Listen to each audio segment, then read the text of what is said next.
اتنی موٹی کتاب لکھ دی، کہتا جبریل کو دیکھ کے آ گئے۔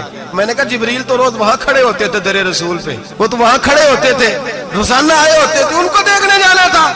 پڑھ مسند امام احمد بن حنبل میں حضرت عبداللہ ابن عباس کیا کہتے ہیں؟ کہتے ہیں رأیت ربی بأحسن سورہ، نبی پاک فرماتے ہیں میں نے رب بڑی حسین صورت میں دیکھا ہے۔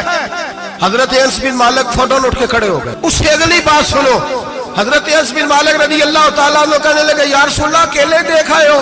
میں نے بھی دیکھنا ہے، میرا بھی دل کرتا ہے۔ وہ بولے تو باقی بھی بول پڑے، کہنے لگے محبوبہ تو اکیلا ہی دیکھا ہے۔ وَإِذَا سَأَلَكَ عِبَادِي عَنِّي فَإِنِّي قَرِيبٌ، حضور ہمارا بھی دل کرتا ہے۔ مسند امام احمد بن حنبل میں لفظ ہے، مدینے کے محبوب بولے اور بول کے کہنے لگے تم نے بھی دیکھنا ہے؟ حضور دیکھنا ہے۔ فرمایا من رآنی فقط رآی الحق، تم سارے مل کے مجھے دیکھو، جس نے مجھے دیکھ لیا اس نے رب دیکھ لیا ہے، نے مجھے دیکھ لیا اس نے